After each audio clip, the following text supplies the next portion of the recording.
Well, let's look at the mainstream discussions and we'll call it the big issues. So today, let me just apprise you of what's on the front pages of the major newspapers, the dailies. We have on the front page of the Ghanaian Times, Inferno Akantamanto, and we know that millions of Ghana cedis destroyed for wholesalers of used clothing, as well as even for those retailers and those importers as well.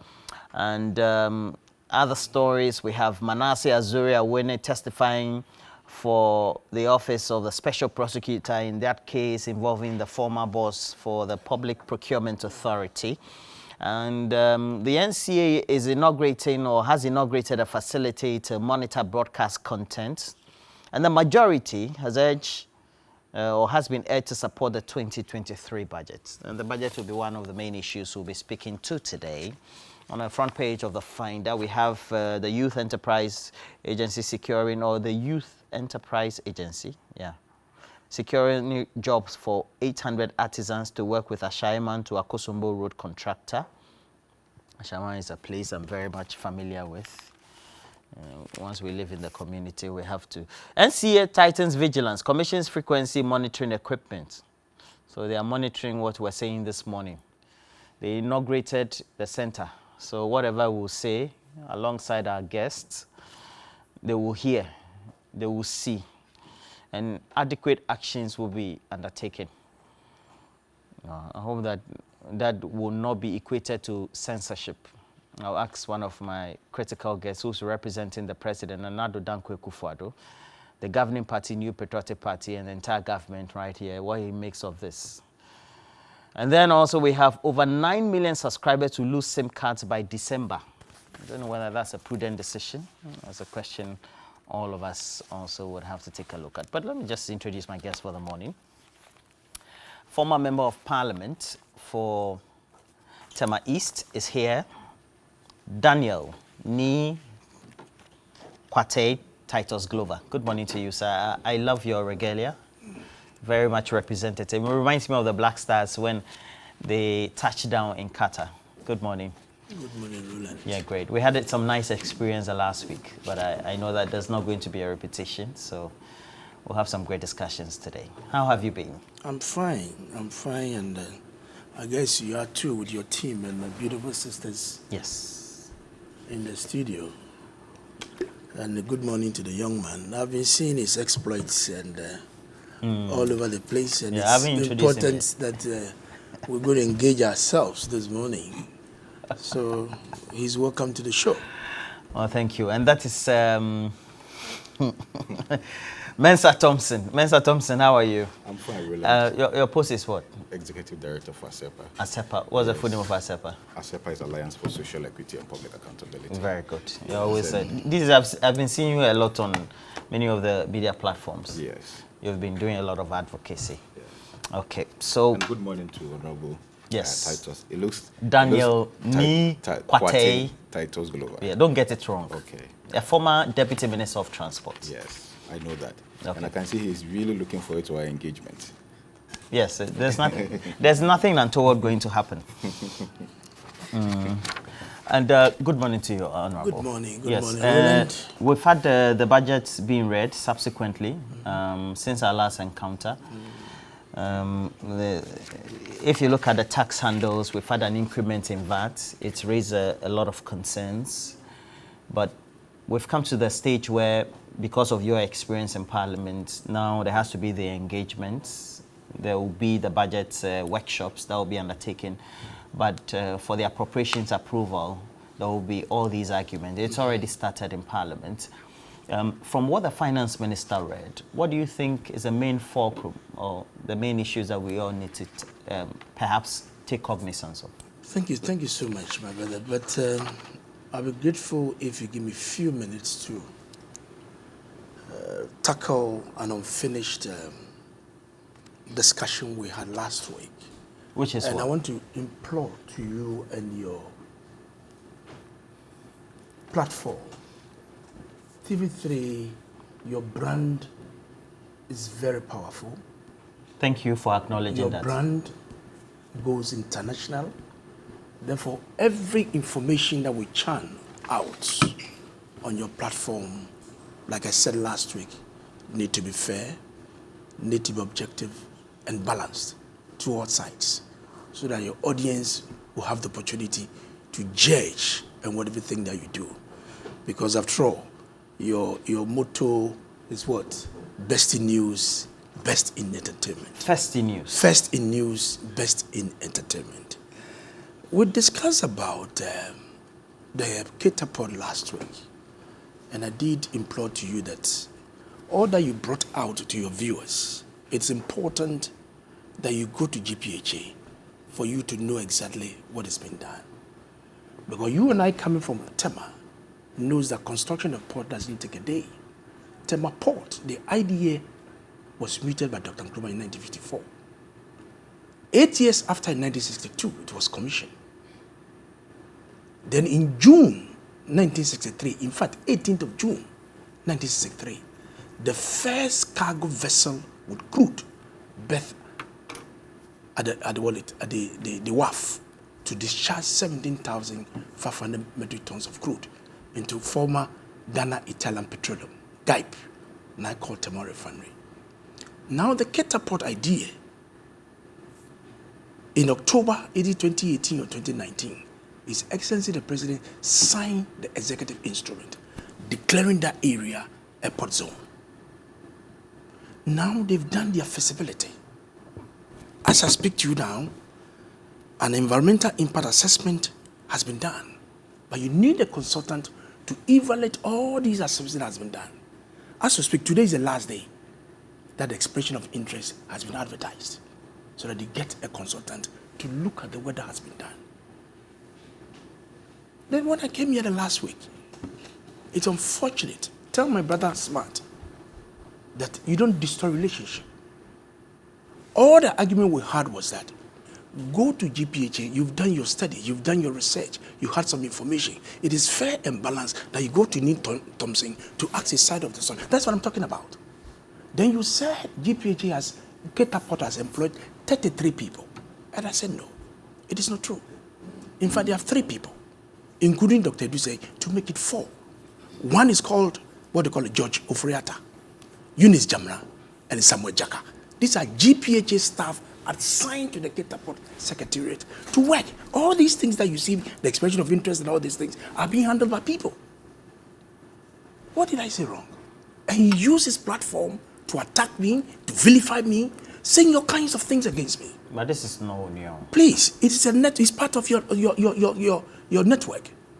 Tell him, I don't like that. I'm not happy about that. If you brought issues and we are discussing, let's face it. You talk about left, you talk about right, and leave the judgment to the public to decide.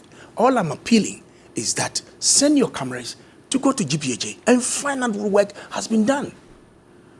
Monies that has gone into the feasibility, they will tell you all these things. But when you go one-sided to paint the picture as if you want to incite the people of Anglo against GPHA and government, that is what I'm against. I'm not against Smart. But if there are issues that we want to discuss, let's be fair to it. But to attack me, I'm a politician. If he insults me, I'm fine. Even though he's apologized. But I think that the tangent at which Smart went, I'm not happy about it. Now, on the subject matter of this budget that you talked about. You know Robert Coleman. You know Robert Coleman. Yeah, he says I should tell you you're looking good and now you should slow down on this catapult issue. I'm passionate about the port because I grew up in the because port. all of us have people who My late there. father worked in ex-cargo for close to 40 years before it was merged in 86 when I left Presec. Are you aware there are concerns that your justification of since 2018 or 19 having the responses being that feasibility are being undertaken and for which from whether it's coincidental or not, our discussion last week, and now a tender is being put out today. It is good. No, let me read it. And today I don't want us to get into no. That's the whole point. What I'm saying is that the tendering has started way back. Thompson, you are here. This is here. This expression of interest is here. And when you reach to the tail end, it's ending. No. I just want you to have a proof of what I'm saying. Oh. Take it and see. By the end of today, the expression of interest advertised is ended. So they'll go and select those companies who will come to bid to engage the consultant. So it's a process. It's a process that is ongoing. Not that nothing is being done. I don't want us to relive the conversation last week. So let's move on. Tell my brother. And I asked a big question about the budget and the concerns being expressed out there on the street about the related increment in taxes and how, even though the thought is that it is supposed to generate revenue, could also lead a lot of citizens into some difficult times. From what I've read in the budget, it's going to serve three purposes. Debt consolidation, because government wants to reduce its debts to a appreciable level. Do you understand? The budget deficits. The second point is about how to generate revenue. You and I believe that today, external, access to international funding has been a major challenge to us because of the rating agencies' rating of our economy. And for that matter, going to the external market to borrow is becoming problematic. And for that matter, we need to find a way to generate revenue domestically. As we speak now, the total revenue that we generate to the budget is about 13% of our GDP. You look at the West African sub-region, it's hovering between 17 to 18%. So this budget is saying how best we can go beyond our 13%, at least to the 17, 18% of the sub-regional standards. So we need to build some local capacity in order to generate taxes. For example, the local assemblies are to charge property rates. In this budget, I'm aware that the GRA is going to take up that responsibility because the assembly goes into partnership with the private sector to assist them to collect these property rates. Now, what we think is that there are a lot of properties scattered around this country. Even the valuation of these properties are a major challenge. When you go to Bachuna, in Tema West Municipal Assembly area, Spintex, those areas, you go to Adentang, Maijo, Adentang proper, going towards Ajeko, all those places, airport residential. And sometimes the valuation of these properties and even the right rates to charge is a problem. So I'm happy the GRA is coming on board to support these local assemblies so that we'll be able to value these properties and the right rates are charged in order to rake in revenue. So clearly we have a problem. Then comes to the issue about VAT, that a lot of people have expressed interest about it, that it's gone up, and for that matter, something needs to be done about it. You did say that there's been some workshop that Parliament need to do. Any time when the budget is read, we have a post-budget workshop. Dr. Ali Nachia and some other people come and speak to us on the budget and all that. They've done it already. I think over the weekend, it has been done. Now they go into the debates. They started yesterday. So next week, you'll be looking at the estimates in all the ministries and its agencies. Then finally, before they rise, they'll come out to do the appropriation. And that is the practice in the chamber. So clearly, some are saying that the VAT is too much, blah, blah, blah, and all that. So like I started, how do you raise the revenue? Today, as we speak, debt servicing and public sector workers' compensation loan takes about 80% of our revenue. So you are left with 20% that you can play around goods and services and capex. So clearly, in as much as our people are demanding for social services, looking for roads, looking for water, hospitals, here and there, how do you come up with this revenue to enable to handle this demands of the public? So it's a major concern. We need to look at it. So the budget is looking at debt servicing or debt consolidation, revenue generation, and social services. School feeding is a very important social services for our children in the public schools.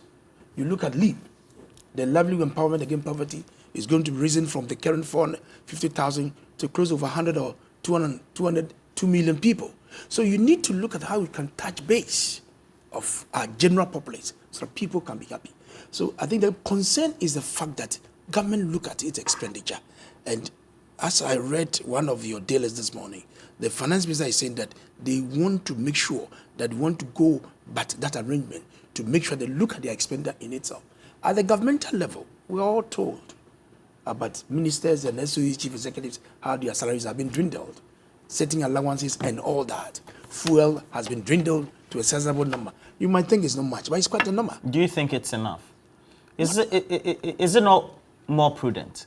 Based on what we've had some astute economists, even with ISA, the various departments of economics, as well as those who tend to watch the economy, say that ideally, if we've had pruning down of ministries, cutting down drastically the number of ministries that we have, instead of just saying that coupon rates or coupon rates that are given to public or politically appointed office holders are just reduced, and then you're saying workshops that are supposed to be organized outside are supposed to be organized inside. Those are low-hanging fruits, according to the argument. We're all trying our best to make sure we reduce government expenditure to quite a sizable number. So even if it's a peswa, it's equally important. But I agree with all those school of thought who are saying that why don't you merge certain ministries and other places? They're all ideas that has come to the table. And I'm sure His Excellency the President is listening to some of these things, sitting back and observing all that is going on. And if he thinks that it's feasible for you to be done, I see nothing wrong about it. But clearly, as to how we'll all help in bringing down drastically the level of expenditure, we all welcome it, because we are not in normal times. And as much as we are not in normal times, what are we going to do so that we can be thrifty to make sure that these savings that we can do, we use these savings to deploy into other areas that can bring good benefits to the country? And for me, I have no problem at all about that. In addition to this conversation, I thought that the issue of reducing the electronic levy rate to 1%, that for many people and observers seemed to be negated by removing the threshold. What's your thoughts? Yes, Roland, thank you very much. Very good morning to your cherished viewers. Roland, I think I want to kick off the conversation by saying that the 2023 budget needs to be rejected by Parliament. Needs to be rejected? Absolutely. When minority is being called upon to make sure that they carry the whole country forward on this subject, because it's very critical, don't you think? It is. The budget itself is very critical, but the content of the budget is going to kill this economy once and for all. And how is that? Roland, we are in a crisis, and so we in civil society, our expectations of the 2023 budget was largely an expectation of an austerity budget that takes into consideration the fiscal situations that we have and how government is going to resolve these fiscal difficulties. Unfortunately, the budget, when I took my time and I read the budget, I felt like this was a rich man's budget. This budget doesn't look like the budget of a country that is in a crisis. Are you serious? You've not seen the cuts in fuel coupons? You're supposed to make sure that you don't overspend and then work within the remit of organizing conferences within public offices so that you don't go outside, give reduced per diems. There's already, even before the introduction of the budget, 30% cut for Article 71 office holders. Yes, I'm coming there. What is the current situation of this country? The current situation of this country is that inflation is over 40%. As at end October, producer price index was about 61.7%. Prices of goods and services have already skyrocketed. And so everybody would have thought that the last thing any government will do in a subsequent year's budget will be to fuel inflation by increasing VAT, which is a consumption tax, by 2.5%. How does that fuel inflation? VAT is a consumption tax, yes, which will be passed on to the consumers, which automatically increase prices. And that is inflation. Price of goods and services, which has already skyrocketed, are going to skyrocket because of these additional charges which have been added on to them. And you know, because it's a consumption tax, it has a compounding effect on prices. Now, in response to the increase in inflation, what the central bank does is that they use monetary policy tools like the policy rate to curb inflation. That has always been our practice. That's which has been criticized in some quarters. Yes, because our monetary policy sits on only one leg. Just use the policy rate to manage inflation. And so you realize that even in response to the current prices on the market, the central bank, I think yesterday or 2 days ago, increased the policy rate by 250 basis points, taking it to 27%.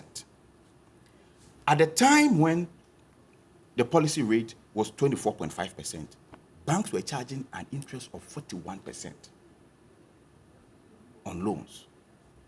So the policy rate now moving to 27% is going to take us to almost 50%. In an economy like this, the cost of capital is going to be 50%. You've killed the economy. But that is not all. That is not the 2023 budget. When this 2.5 VAT, which is going to take the overall VAT to 21.9%, becomes operational, it is going to compound on prices. In response to the compoundment of prices, the central bank will then increase the policy rate again. So here you are. You have the central bank using monetary policy tools like the policy rate to control and fight inflation, and you have the Ministry of Finance fueling the inflation. But we have to raise revenue, Mr. Thompson. Hold on, Roland. The budget, we always think that the budget is just a one-sided thing.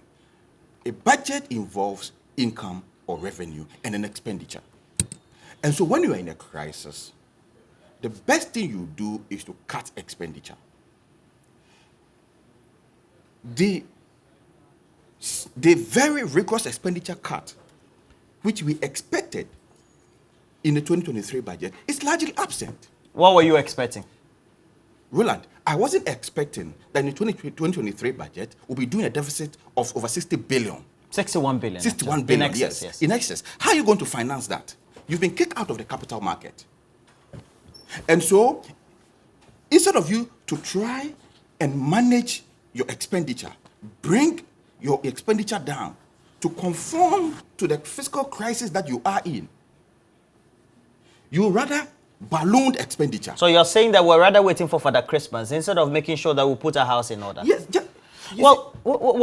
I see that now you're coming to the issue of the finances. I think the finance minister, in all reality, and through the president, have made certain things well aware and bare to us. There are projects that don't need to be touched. And so we're talking about free SHS, some of the freebies that we're spending on, a so-called Youth Start or creating the jobs for people, 1D, 1F, one constituency, $1 million, etc. And once those, including even the National Cathedral, there are projects that don't need to be touched. So the expenditure will have to be increased in that regard. Are you saying that, well, we could have stopped expenditure on some of those projects? That is why I'm saying that the government is largely delusional. The government lacks an appreciation of the current crisis it is confronted with. Roland, this economy is headed for a recession in 2023. And this budget, the 2023 budget, is the vehicle that is taking us into that recession. Because already market conditions are worst off. In response, do you know that by 2:32 p.m. on Thursday, 24th November, after the budget was read by Ken Fureta, do you know that the international capital market response to our budget? Our Eurobond yield dropped to 67 basis points, taking our Eurobond rate to 30.23%. That's trouble. That is the capital market response to this budget. So it clearly spells doom for us in 2023.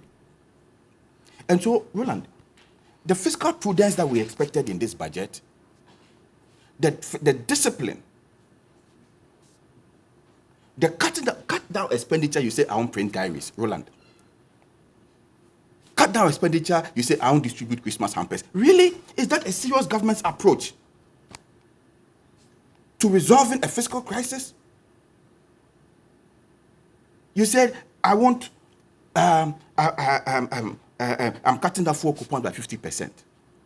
when since 2017, budgetary allocation to Office of Government Machinery has ballooned to over 300%. Cut down the reckless expenditure. You said I won't print diaries. I won't distribute Christmas hampers. But the reality is that from that 3 billion, they reduce it by half to 1.5 billion in this budget. Office of Government Machinery. Roland. And if you say Office of Government Machinery, Roland. you don't only mean Jubilee House, yes, right? Roland. Because we have parts and Gandhis and I've said the entire government machinery. Look into the budget and see how much the government is spending on goods and services. Roland, this is clearly, if you read the budget, it clearly tells you that the eyes of the people who are looking at our situation, they are misdiagnosing the problems confronting this country. Look at debt. If you read the budget, you clearly see now what the government is planning to do in 2023 as part of the debt exchange program which they are proposing is so that they can suspend interest payment in 2023, slash interest payment in 2024 by about 60%, and in fact, front load all interest payments and maturity to 2025. Where are they going to be in 2025? Well, in economic terms, they want to create a fiscal space for 2023 and 2024. But in return, front load existing interest payments and maturity to 2025. So you're saying we're only compounding our problems? They're digging a hole for any government that takes over in 2025. What if it's still an MPP government? I'm saying any government is still going to be a transition. So instead of you to cut down expenditure, you're already spending recklessly. In a crisis like this, you are spending a deficit of over 61 billion. And you say this budget, Parliament should support you on your revenue measures, when your revenue measures are going to kill the economy. Your revenue measures are going to kill the economy. And you see, there is no, efficiency, there is no synergy between government's own policies. And how is that? There's great synergy. There's plenty for food and jobs. They have great collaboration with the trade ministry. And onwardly, you can already see the effort that are being made by the Agric Ministry to have markets at the frontages of the ministry. They even sent it to Mokola. And now they even want to take it to Kumasi. Roland, as at the end of 2021, our gross international reserves was about 9.7 billion. As at the end of 2021. By September 2022, our net reserves have dropped by 6.6 billion. This 6.6 billion can cover only up to 3 months of imports. So after 3 months, if the government of Ghana does not get any forests anywhere, we are doomed. Now, in response to this, not the central bank, who is in charge of monetary policy, implementation in this country, but the vice president going to announce that Ghana is going to trade gold for oil. Now, anybody who understands these trades will tell you, these commodity trades will tell you that they are down on spot prices. And so, when you take gold to go and pick the oil, they will look at the global price of gold and they use that to calculate the quantity of oil that you are going to buy. But Mensan, the good thing is that you're not using Forex to go and do the trading. Yes. And as a result of that, you don't have to go and mop Ghana cedis and change into dollar, whether you're using your reserves or not. Unfortunately, to be able to do that form of exchange. Yes. And bring oil back to Ghana. Yes, but unfortunately, commodities like gold are very volatile. The volatility of the price of gold does not give you that comfort that you are looking for, because when price of gold falls on the global market, what it means is that now you're not going to require more gold to purchase the same amount of oil that you are buying. And so in effect, what you then have to do is that you need to increase local production, over exploitation of our mineral resources, destruction of forest reserves. Or in replacement of that, you have to then go to, how do you call it, find the same dollars which you are trying to run away from to go to our neighbors and find gold and buy gold to support that's an assumption. No, but this is a policy. Roland, I'm saying that it's a policy. We have enough gold reserves and deposits for the finance ministry, the vice president's office, to be able to say this is the new policy direction. Gold is not a renewable natural resource. Yes, true. Gold has a quantity deposit and a reserves which can be depleted. So you are saying it's a clear misdirected policy? You see, because they are not thinking through the policies well, they just close their eyes, dream, they saw somebody giving somebody gold, and the person in return gave them oil. You say, "Kai, that's it. I found the eureka moment. Let's go implement this." But instead of them to sit down and do what we call, policy formulation, these assumptions that I'm making are very, very important in policy drafting, because at the end of the day, you want to have a holistic, solution to the problem that you have. And so, when you are doing these things, you don't just get up and say, "Hey, I want to do this." I'm not sure they just got up and did that. So what sort of thinking? The budget may be condemnable. What sort of thinking went through this? They should tell us. What sort of thinking went through this? It tells you if you look at the approach. Otherwise, why are they struggling to explain it? We've asked them; they should come and tell us how they are going to implement this. How are they going to deal with the volatility of the commodity prices? How are they going to manage that? Yeah, it's an important question. And Mr. Titus Glover, when this budget was read, the bigger picture that everybody looked at was how was government, before the budget reading, in the financial quagmire that it finds itself, going to read a budget or implement a budget after appropriation where it would need an extra 61 billion, when ideally they could have just decided to cut drastically expenditure to be able to meet up. It's a question that still nobody has been able to come up with. We're still doing free SHS and all that. Why couldn't you say that parents need to burden share and some of those things? As I sit here and I listen to the young man, with the punches that he's punching, it's totally ludicrous. Why? That we didn't think through. Government didn't think through to go into the barter trade between exchange of gold and oil. You sit here and you say that we didn't think through. What research have you done yourself? What do you know about the barter trade between oil and gold? And you recruit government to say he's looking at the feasibility of it. Please, you're sitting here. What experience he got when it comes to that trading barter? You think that we don't sit down, we don't know the numbers? Mr. Titus Glover. Calm down. You seem to be attacking the messenger instead of the message. Please. They have done, because he made mention of our international reserves. And the fact that it has dwindled to as low as $6.6 billion, covering about 3 months of import cover. It is because we even use most of our forex in these imports that we use in paying. If this studio is the vote of the Bank of Ghana, and you have over $9 billion, it has dwindled to $6.6 billion, should you not be concerned? The bulk distribution companies that import the finished products into the country, they need $450 million every month. $450 million every month. And even the Bank of Ghana cannot even afford. So we should open our arms like this? No.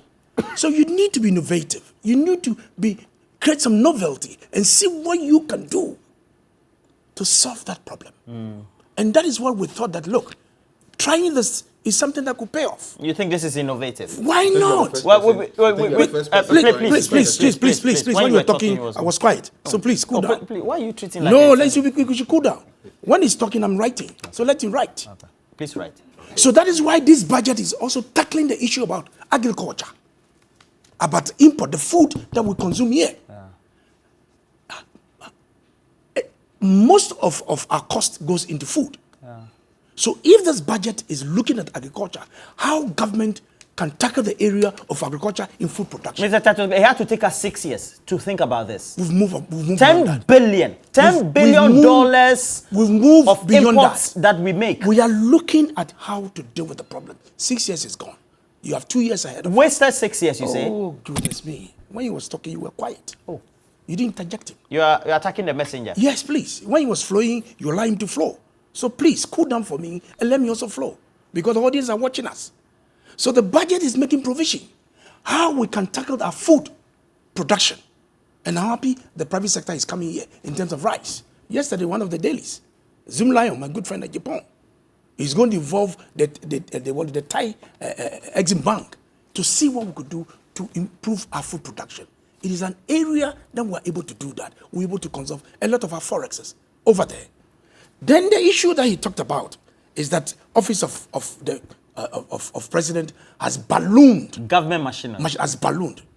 He didn't give you the details of all the, because the office of the president is not only President Akufo-Addo alone. I did not say office. Please. Government machinery. Please. Quote me right. Please, please, please. When you were talking, I was quiet. I noted everything. Yes. So if you are concerned, Paul is right. So quote me right. Office of government machinery, whatever you call it.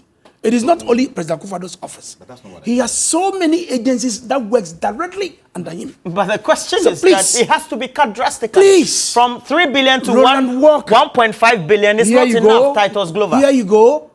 When he was flowing, you allow him to flow. Let me finish. Then when you want to ask me a question, you can go ahead. When you do that, you distort my flow. Please. The Ghana Investment Promotion Authority is an office of the president. You have workers working there. They have a lot of work that they are doing. Cuts. Have you costed cuts. Whatever goes there? Cuts. Number two, Expenditure. National AIDS Commission. Do you know they work under the office of the president? And other agencies, Zongo Development Authority, that are being used to develop as Zangos and all that. So when you sit back, comfortable, and just attacking office of the president and saying that they have ballooned their budget all over, you have not taken your time to find in detail what has gone into that. And that's the problem I have with Thompson. Then, the issue about our debts. We agree. The demands of this country continue to go higher. And the demands, like our roads, like our hospitals, like water, and all these things goes with money. Where are you going to get the money to do these things? Interesting. My brother, where are you going to get it? Look at the development of people moving all over. I see. When you drive from here, going through Maijo, those days Maijo, you don't see people living in Maijo. You go to School Junction, Nanakrom, going towards Santor. All those places, all the way to our place in Ajekojo is open up. So your point is what? My point is that people in those areas need social services. Okay. How are you going to raise the money? Let me stop you here. We have an insert from Otumfuo C22. And I think that that's an advice that you and government need to take. If that insert is ready, let's get it played. And the Otumfuo is just telling us that, look, this is what needs to be done, and that there need to be sacrifices that need to be done. Please watch him, and then you come back based on what he said. That we continuously work towards whatever health challenges the future may hold for us as a country. And then again, the President's representative, if we took a very serious view of health, even though in this precarious situation of economic situation, I still believe that we can cut corners somewhere and invest in the health delivery system. Because some of our projects are mere fantasy projects instead of looking at what is more relevant for us. Sir. Yes. Honorable Titus Glover, the Otumfuo says some of the government's projects are mere fantasy projects. Like what? Should I call those? Like what? Give me an example. Like what? Which of them are the fantasy ones? You don't think some of government's projects No, he just said... You want to put a call through what to I'm saying Otumfuo. is that, have you said this? The National Cathedral. You should give us one. The National Cathedral. You read the budget, we have agenda, how many ones? So are you Airport, saying, this one. The Otumfuo is saying, why don't you hold on to some of those projects and say that instead of these ones are projects that are not supposed to be touched, you hold them and say, please stay put. let's tackle the austerity and the problems that are confronting the Ghana economy into 2023, 2024, and 2025. The Otumfuo is even reflecting the minds of the ordinary Ghana. That's Otumfuo. So this is not... I welcome what our king said. He has made a very legitimate statement and concern. But fantasy project like what? Kumasi Airport, a major investment that can pay back, because Kumasi Airport is going to be an international airport. Tamale Airport is going to be an international airport. Look, when you go to the Tema port, the railway development, all the way from Tema port through Isujamain to Mpakadai, the intermodal transport services, I'm talking about the airport, the seaport, the railport, and land port. When these boxes are imported into Tema port, you put them on the rail all the way to Mpakadam port, where they are discharged, then you put them on the vessel across. So please, what I'm saying is that, so all these things are major investments. There are many fantasy projects. Please, I will not challenge Otumfuo. He has raised a concern. And if these concerns are legitimate, we can look at it and see what we can do about it. But I'm saying is that you are saying if, based on condition that if they are, Otumfuo's concerns are based on condition. I am saying this because where I sit here, I am not in government. I don't control any ministry. I'm only a government spokesperson. Okay? And as a spokesperson, don't you think some of government's projects, based on what Otumfuo is saying, are mere fantasy projects? I agree with Otumfuo to some extent. That indeed, if there are some projects that he feels are fantasy, we can look at it again and see what we can do about it. But indeed, most of the projects that government has done are not fantasy projects. There are projects that are paying off. There are projects that are leveraging or building the bridges, the problems that we face in our country that will make this country. Project? Like they have told you, when you finish the Kumasi Airport, it's going to help us. Like Tema 3 that was built. Now the loan that we procured will pay itself. So when you finish Kumasi International Airport, don't be mentioning those projects. I'm saying the fantasy project that Otumfuo. Please, which project that you agree with him are fantasy? I don't know any fantasy project. I don't know of any fantasy project. So I'm telling you that these projects that I have seen, that government has pumped a lot of money in, when we are able to finish. For example, this Agenda 111. COVID exposed this country in terms of challenges. We don't have any COVID. Oh, I'm saying it is in the peak of the COVID, we realize that we have serious challenges in terms of health facilities. That is why His Excellency the President, look, there's a need for us to have hospitals in some districts that we don't have. And for that matter, it is important that we build these hospitals. And they've started. By the time of his term as president, all these projects will come into existence to help develop or save the lives of our people. We'll get that. Please get the insert again. Maybe Mr. Titus Glover didn't hear it well. I heard him well. No, we'll play it again. Please get. Is it ready? I will stop your mischief. Please, let's play again. Absolutely critical that we continuously work towards whatever health challenges the future may hold for us as a country.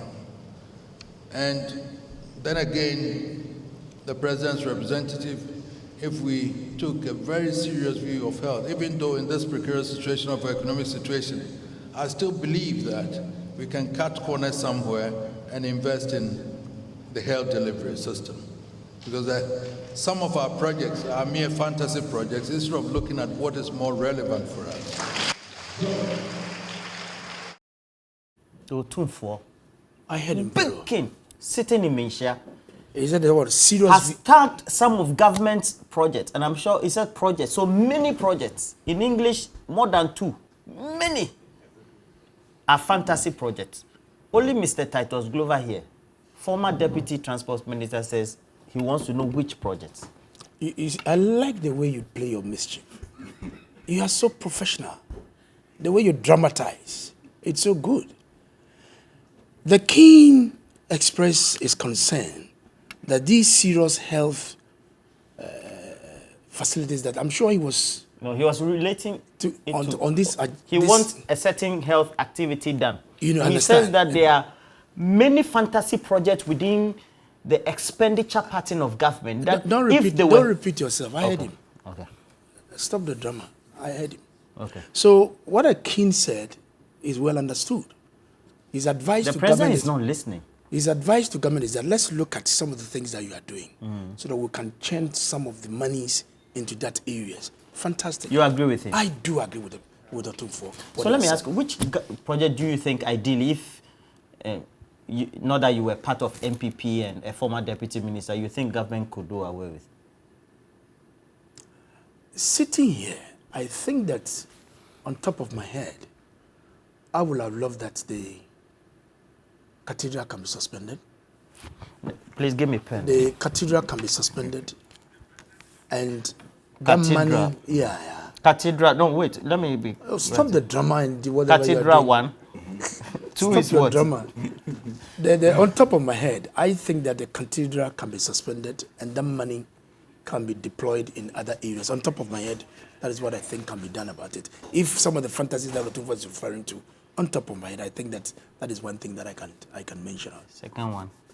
Please, I said that is what I can think of. No, we want to cut so that we put it on TV3 Ghana. You want to put it on TV3 Ghana. Take me as your headline. No, we want that I said that the president should cut so that the expenditure on the national cathedral. That's not what you want to do. Do you understand? You agree I like your drama. Which are some of the fantasy projects that you think need to be cut? Yes, really. If you agree with Otumfuo. Yes, I agree. And I think that, in times like this, the magnanimity of government communicators, like the magnanimity demonstrated here by Honorable Titus, is what would be much needed in some of these conversations.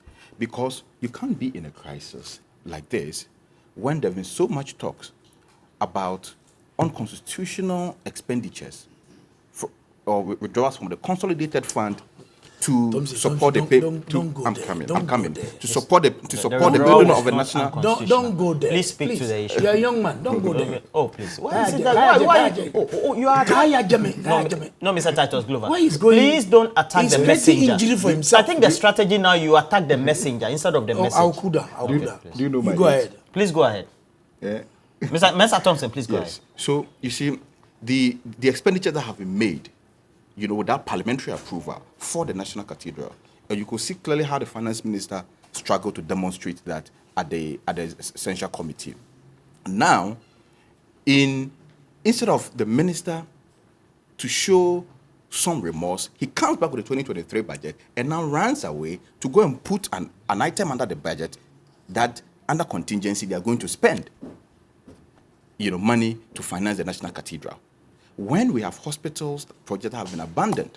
If you go to the Ashanti region, the Kumawu Hospital, we have the Afari Hospital, several projects left abandoned, which require that these hospitals are completed so that citizens can get appropriate health care. And we end up spending money on National Cathedral, Then these are some of the, advice that Otumfuo would give. But Roland, listening to Mr. Glover. My name is Titus Glover. Mr. Titus Glover. Yeah. The sort of defense he's mounted, for the budget this morning is really admirable, But as to whether that's, send the real signal a proper signal to the market or to the economy is another thing. You see, when we talk about net international reserves, it is not a reserve that, you conjure from the sky.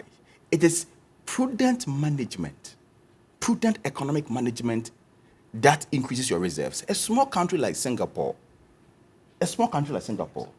has a gross international reserves of about $100 billion.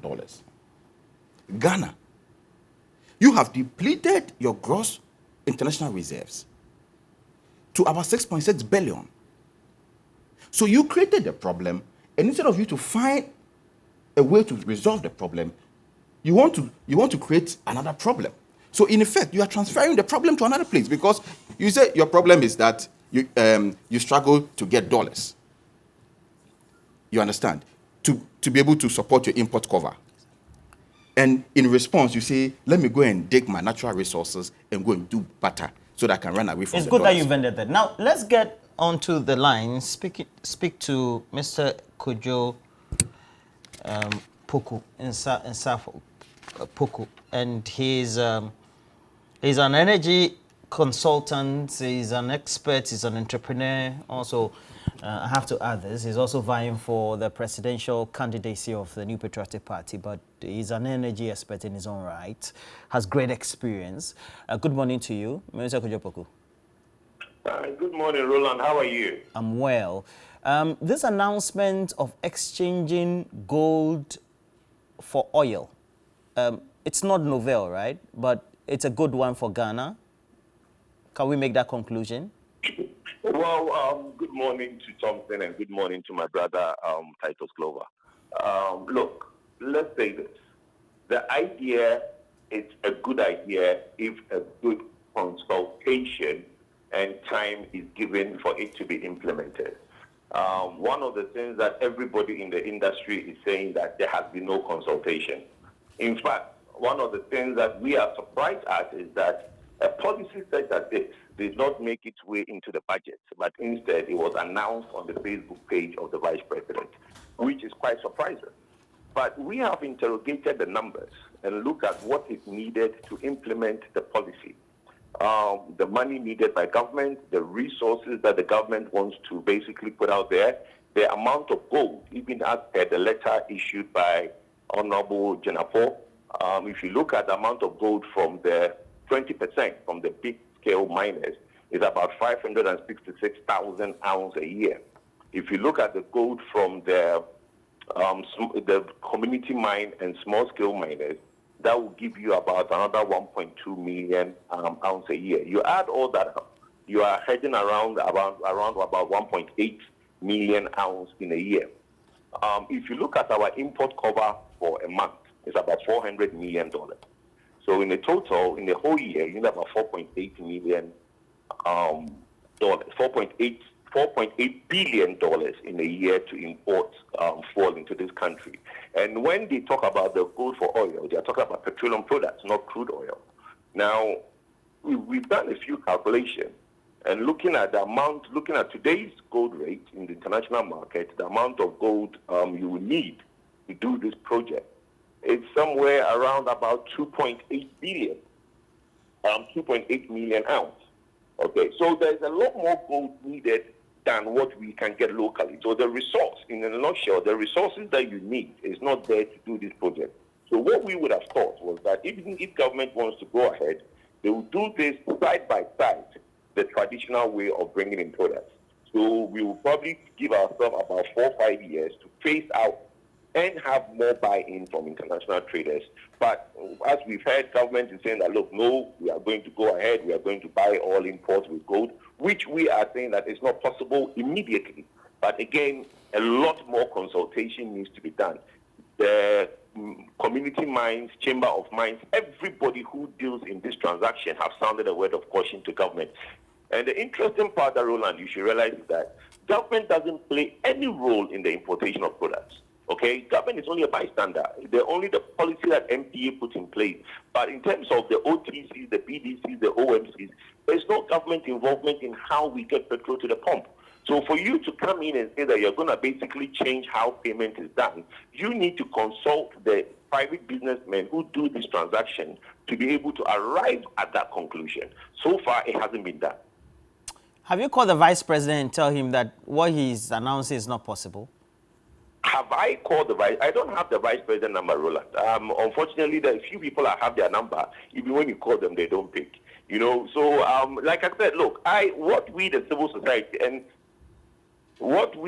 society mostly do is that we advise government. We put out documentations, we put out write-ups, we issue, and then the good self like you've called me, the newspapers will carry what we say.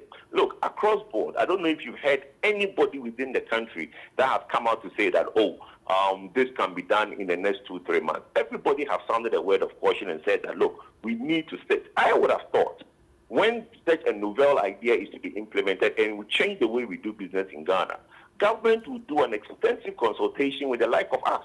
We've been doing these transactions for the last 20 years. And one thing that government doesn't seem to realize is that there's a lot of losses. BP came into the market and BP said they are going to do things differently.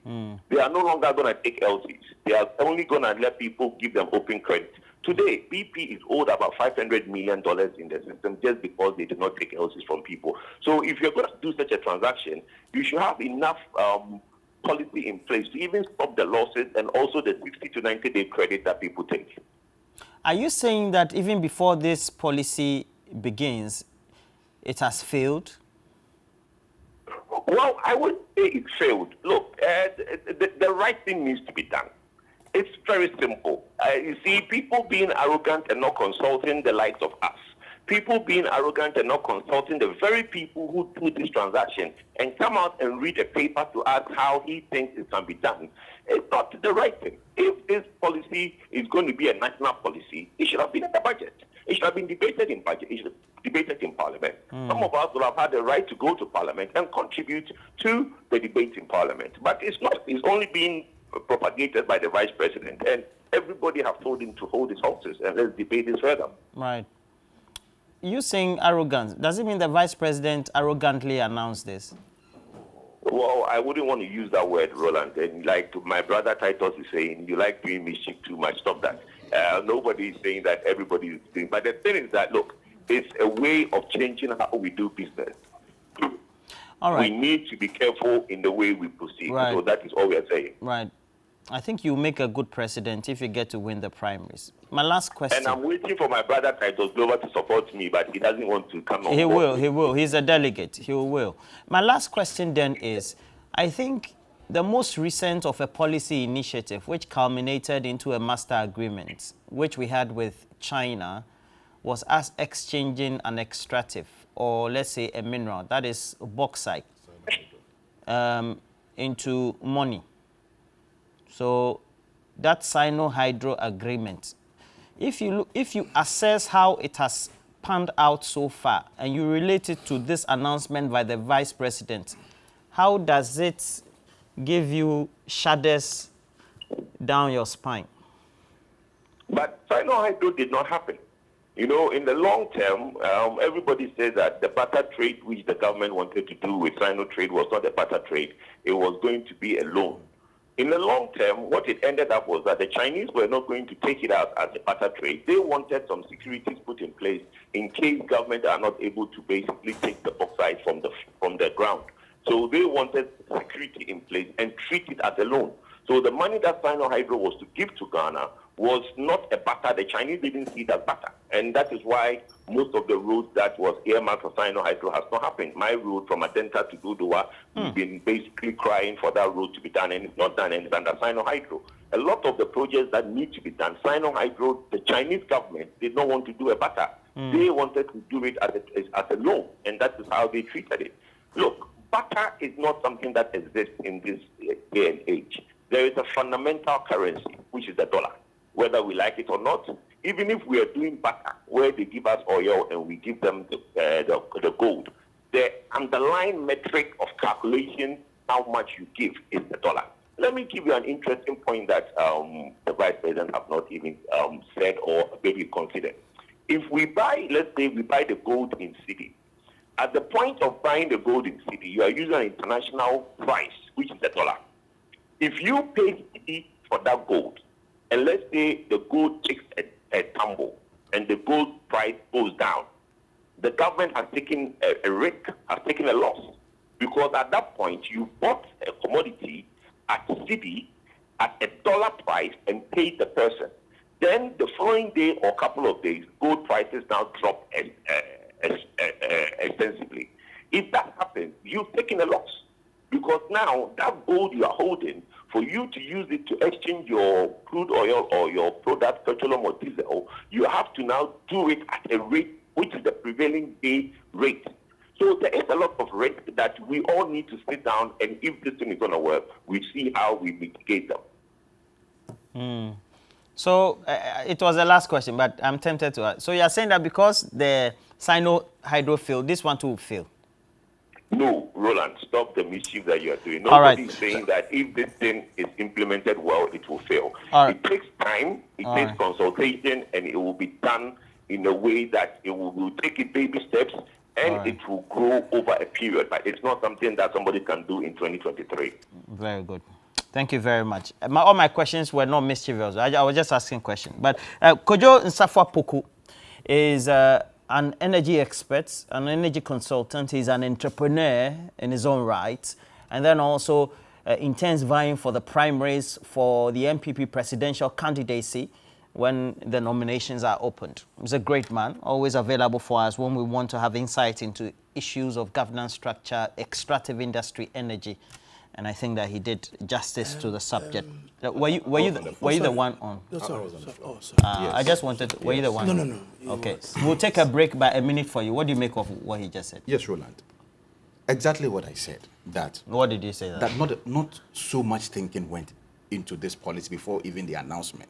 Because before you announce, a serious dynamic changing policy like this, you have to consult the right people, speak to the right people, do the policy formulation, get expert opinions, and you will see that, no, these things will have to be done in this particular way.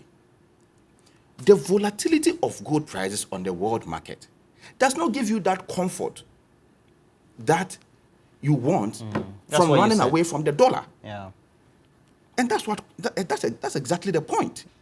It's not as if that gold prices are static, and so when you buy, and that's it, and so you can just go and trade. And like Ojo rightly point out, the BDCs, and the OMCs who are in charge of this product, who are at the center of these transactions, have not been spoken to.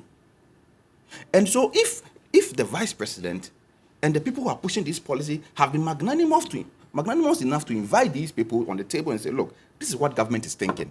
What is your opinion? They would have then run government through how their transaction works and how, what will be the pros and the cons for the substitution of the dollar with the gold. But you just wake up, in your dream, saw somebody give somebody gold and the person in return give them oil, then you say, hey, I'm going to do the same thing. It doesn't work like that. And this government have done so many of these instances, so many policies which they have done.